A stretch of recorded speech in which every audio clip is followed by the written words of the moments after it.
Search teams found her alive. 72 hours later, she was dead. What happened in between is where this case turns dark. Her name was Emily Hartman, 28. She had gone hiking alone in the rugged hills of Northern California on a crisp autumn morning. Experienced, prepared, careful. Friends described her as independent, someone who always told someone her route. At 7:15 a.m., Emily set out for what was supposed to be a 2-hour hike. She called her mother around 7:30 to say she had started and would return by 9:30. That would be the last expected call without concern. By noon, Emily hadn't returned. Her mother, growing anxious, contacted local authorities. A search team mobilized immediately. Helicopters scanned the hills. Volunteers combed the trails. Her backpack and water bottle were later found at a trail junction, undisturbed, suggesting she paused there, but then vanished again. By the evening, hope surged when a hiker spotted her near a small creek. Search and rescue teams found her alive, dehydrated, exhausted, but alert. She claimed she had fallen and twisted her ankle, forcing her off the trail. She was airlifted to a nearby clinic, treated, and sent home. Everyone believed the danger was over. If you want to uncover the twists in stories like this, hit subscribe and turn on notifications, because the timeline of what happened next will shock you. For the next 72 hours, Emily seemed normal. Friends and family checked in constantly. Authorities thought the case closed. But 72 hours later, everything changed. Emily was found dead, back in the hills where she had been rescued. Initial reports listed blunt trauma, but investigators sensed something unusual. How could someone stable die without explanation? Detective Marcus Levine, with over 20 years in missing persons investigations, reconstructed the timeline minute by minute. Emily's phone records showed only one post-rescue call, to her mother. GPS logs revealed she did not return directly home but wandered along a ridge near the creek. Medical examination revealed injuries inconsistent with her original ankle sprain. Some suggested a struggle. Others were difficult to explain without external force. Dr. Helena Ortiz, forensic pathologist, explained that trauma from unknown angles often indicates interaction with another person.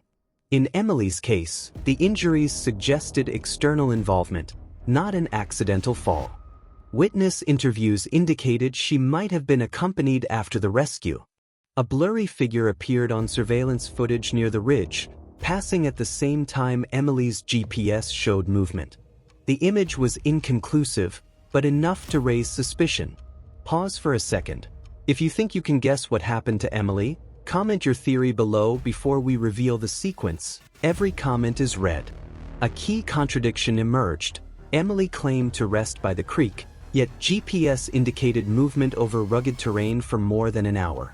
How could someone injured enough to need rescue traverse that distance unnoticed? Investigators discovered traces of DNA on clothing fibers and a nearby backpack. Someone else's DNA, fragmented but significant. It confirmed there had been contact with another individual. Psychologists suggested trauma amnesia could cause memory lapses, but Emily's injuries indicated more than forgetfulness.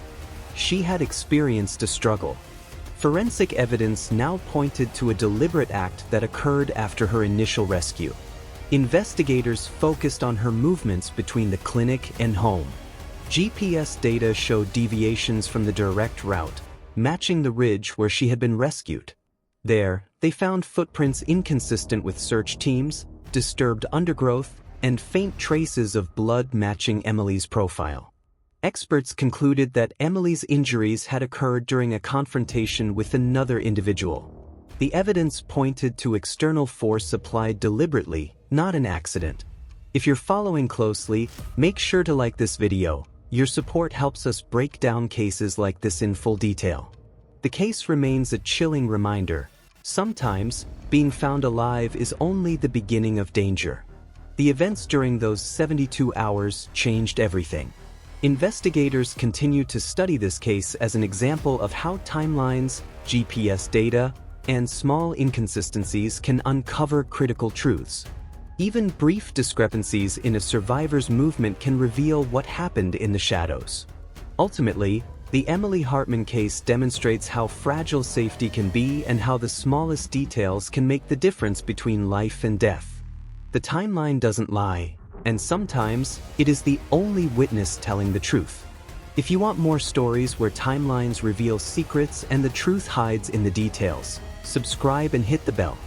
Every case uncovers lessons about human behavior, survival, and the mysteries that defy explanation.